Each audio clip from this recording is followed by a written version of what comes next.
बरसे।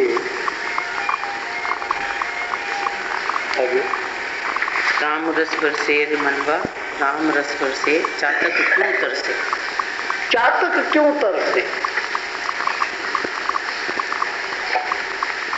राम यानी आत्मा, चातक यानी मन।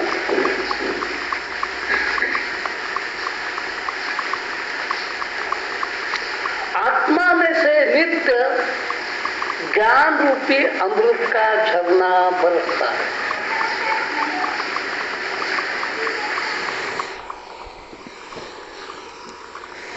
अखंड वर्षा हो रही है। चातक प्यासा क्यों, प्रश्न पूछ रहा।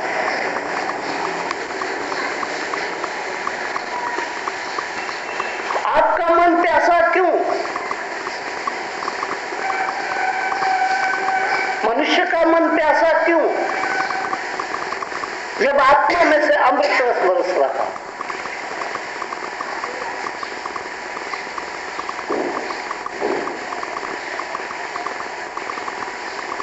क्योंकि चातक अमृत रस बरसते होते हुए भी अपना मुंह नहीं खोलता।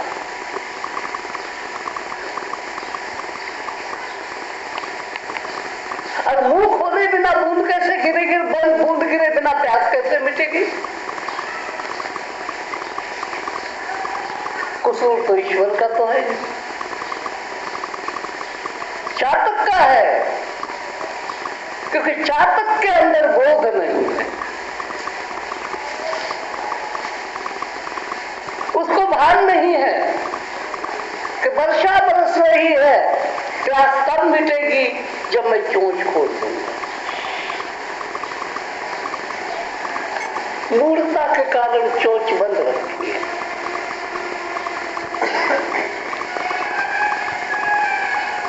लोगों के तकरीबन मन की चोंच बंद है और आत्मा में से अमृत बरस रहा है। और चातक प्यासा का प्यासा मर जाता है।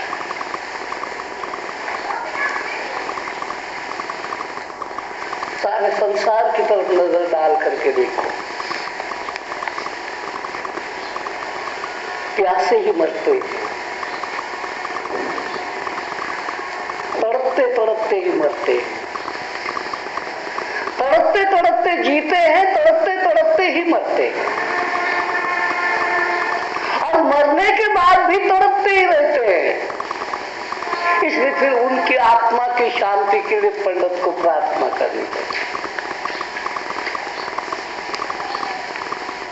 आत्मा की शांति के लिए तो आया था मनुष्य बनकर। आत्मा के पास जो शांति का रस है, उस शांति के रस को पीने के लिए तो आया था यहाँ।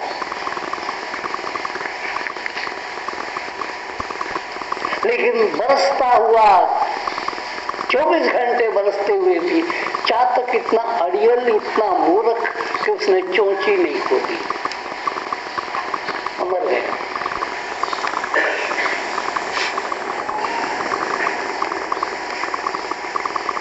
फिर ये चोंच न खोलने वाले चातक परमात्मा के बारे में भला बुरा करते हैं।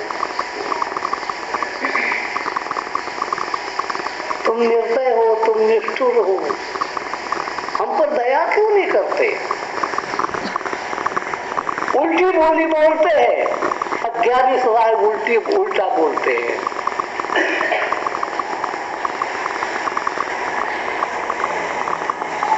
तो हमारे मन रूपी चातक को अगर ये बोध हो जाए कि आत्मा में से अमृत बरस रहा है, अगर वो अपनी चाँच खोल दे, चुप छोड़ दे, तो बूंद अंदर गिरेगी। और अमृत की बूंद गिरते ही अमृत का गुण है प्यास को मिटा देना।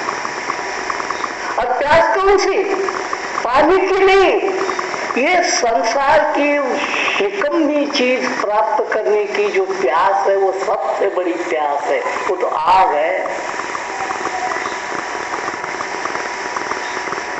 और इस आग से पूरा संसार पीड़ित है। सियासती लोग पीड़ित है, आस है दिल्ली की गद्दी हमको मिल जाए, आस है सबसे ऊंची पोस्ट हमको मिल जाए, आस है मेरा बेटा पहले नंबर पर पास हो जाए, आस है मेरे घर में बहू ऐसी आए जो मेरी आज्ञाकारी हो। ये सब आस आस आस, यही प्यास।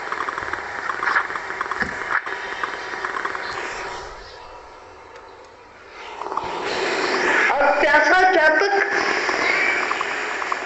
मार्गदर्शन के लिए उन प्यासे के पास चला जाता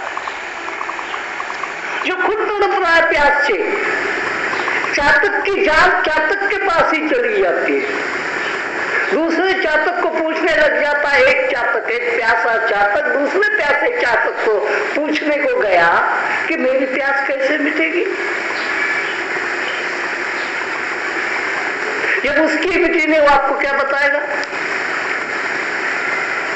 उसकी वासना की कामना की आग शांत नहीं होगी, वो आपको कैसे बताएगा?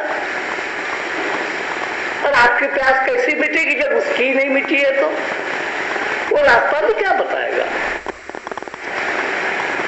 यही हाल धर्मगुरुओं का है। धर्मगुरु के अंदर चेले बनाने की बड़ी प्यास है, और चेलों के अंदर गुरु बनाने की बड़ी प्यास है। अब गुरु बनाने की प्यास वाला चेला चातक, चेला बनाने की प्यास वाले के पास चले जाते, दोनों प्यासे। कैसे अमृत मिलेगा?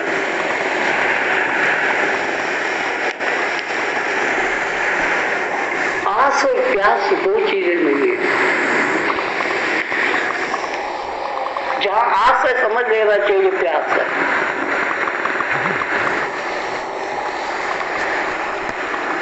इसे परमात्मा का भक्त क्या करता है?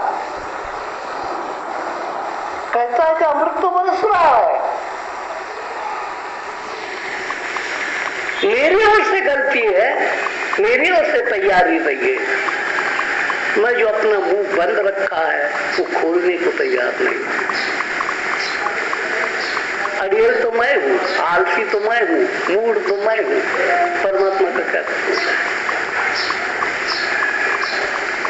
जब किसी के मन रूपी चातक का अगर चोंच खुल जाती है तब सब प्रकार की वासना कामनाओं से वो मुक्त हो जाता है।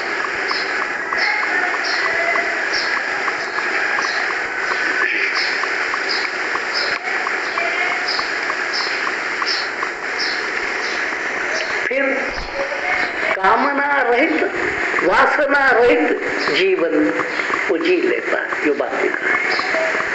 अब कैसा जब जीवन है, सबका कैसा जीवन है? कामना सहित वासना सहित जीवन। उस आदमी का जीवन कैसा है? कामना रहित वासना रहित जिंदगी। जिंदगी उसकी भी है, जिंदगी दूसरों की भी है। जिंदगी में फर्क हो गया क्योंकि उसने मुंह खोला था, अमृत बूंद गिर गई थी, मुंह बंद कर दिया, प्यास खत्म हो गई।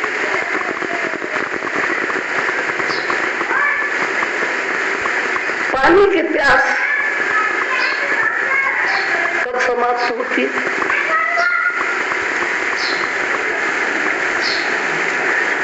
सौंदर्य की प्यास कब समाप्त होती? सत्ता की प्यास कब समाप्त होती है? तो कुछ ऐसी प्यासें हैं संसार की जो कभी भी समाप्त नहीं होती। आप समाप्त हो जाते हो तो ये प्यास समाप्त नहीं होती। मर जाओगे आप सब लोग कामना वाले, लेकिन कामना बाकी रह जाएगी। और फिर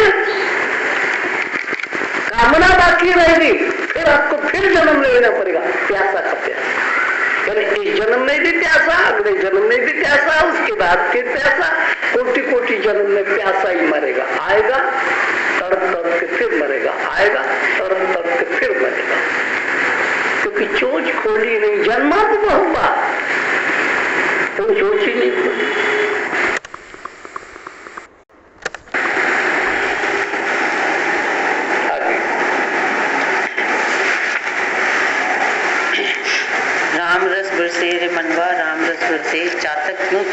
है मनवा चातक क्यों तरसे, बूंद बूंद में दया हरि की बरसे वो बरसे, तू क्यों छुपा है ओट में पगले भीगन के डर से।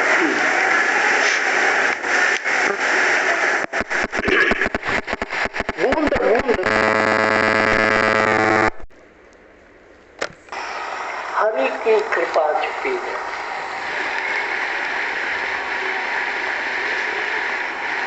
भीगने का डर है इसलिए छुप जाता।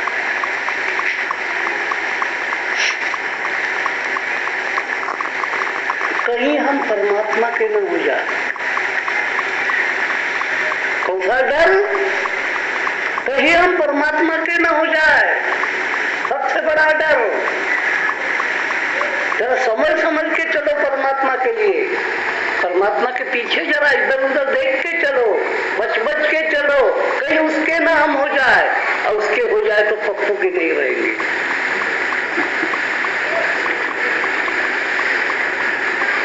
और उसके हो गए तो घरवाले की नहीं रहेंगे।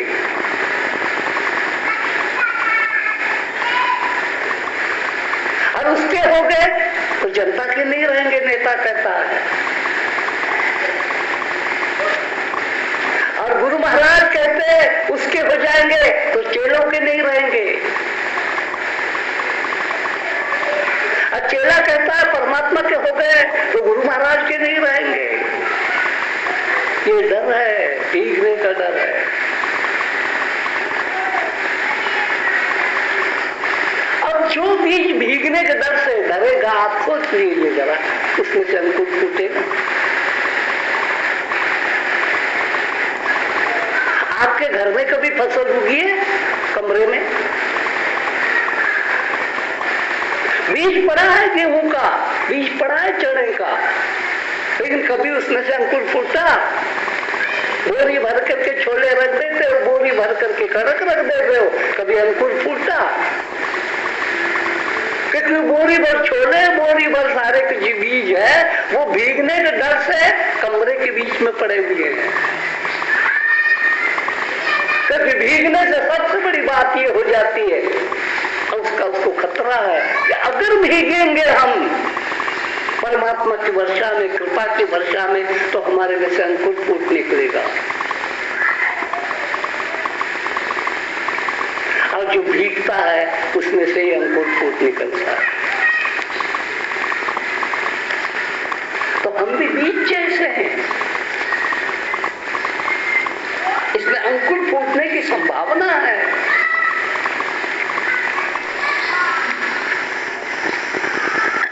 इसलिए डरते हैं कहीं अंकुर न फूट निकले। और अंकुर फूट निकलते बनता क्या है? देखो आप, बीज का स्वरूप एकदम बदल जाता है और बीज मिट जाता है। अगर हम परमात्मा की कृपा में भीगे तो हमारा अहंकार का बीज नष्ट हो जाएगा। डर है कि बीज न नष्ट, हमारा अहम न नष्ट हो जाए। ईश्वर के पीछे चलने वाले का अहम नष्ट होता है, गुरु के पीछे चलने वाले का नहीं होता, तो चेले के पीछे चलने वाले का होता है। केवल उसका ही अहम नष्ट हो जाता है जो ईश्वर के पीछे चलता है, क्योंकि ईश्वर अहम नष्ट करने का काम करता है। ईश्वर अगर कुछ करता है, अगर आप अनन्य भाव से उसकी शरण में गए, तो ईश्वर का सबसे पहला काम है आपके अहंकार को खत्म करना। लेकिन चेलों में भी अहंकार है कि मेरा गुरु सबसे श्रेष्ठ है। गुरु में भी अहंकार है कि मेरा पंथ सबसे श्रेष्ठ है, मेरा ग्रंथ सबसे श्रेष्ठ है। मर रहे अहंकार की भट्टी में जल रहे हैं। राजनीतिक वालों को भी यही लगता है कि मेरी पार्टी सबसे श्रेष्ठ है और मेरा प्रधानमंत्री सबसे श्रेष्ठ है। ईश्वर का कोई ख्याल ही नहीं इन लोगों को। न वोटरों को ईश्वर का ख्याल है, न लीडरों को ईश्वर का ख्याल है। अब ऐसे चातक कैसे नहीं मरेंगे तो क्या मरेंगे? कूद कूद करके सरकार को वोट दिए हैं लोगों ने। और आप लिख रखिएगा मेरा वाक्य, जनता को निराश होना पड़ेगा।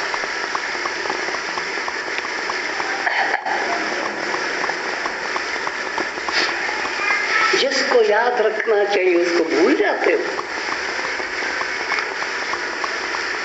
जिनको भूल जाना चाहिए उसको याद रखते हो। माया के खिलौने को याद रखते हो और ब्रह्म को भूल जाते हो।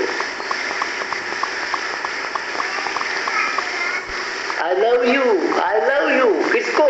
माया के खिलौने को। इसलिए लव मिला है आपको, तो खिलौने पर प्रेम करने के लिए जन्मे हो क्या?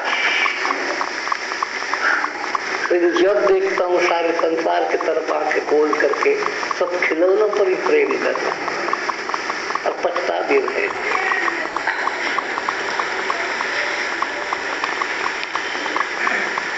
पछताना बंद होता है तब जब आप परमात्मा पर प्रेम करते हैं।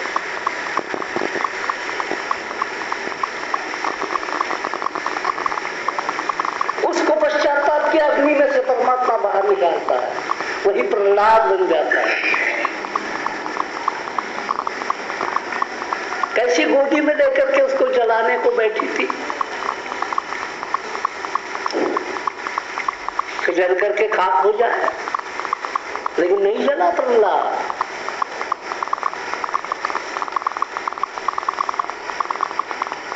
ऐसे जो परमात्मा की गोदी में बैठेगा, परमात्मा का भक्त होगा, उसको जलाने वाला भी नहीं जला सकता।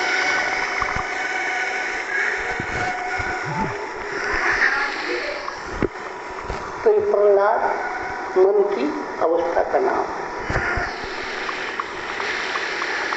ईश्वर पर जिस मन का अटूट भरोसा होता है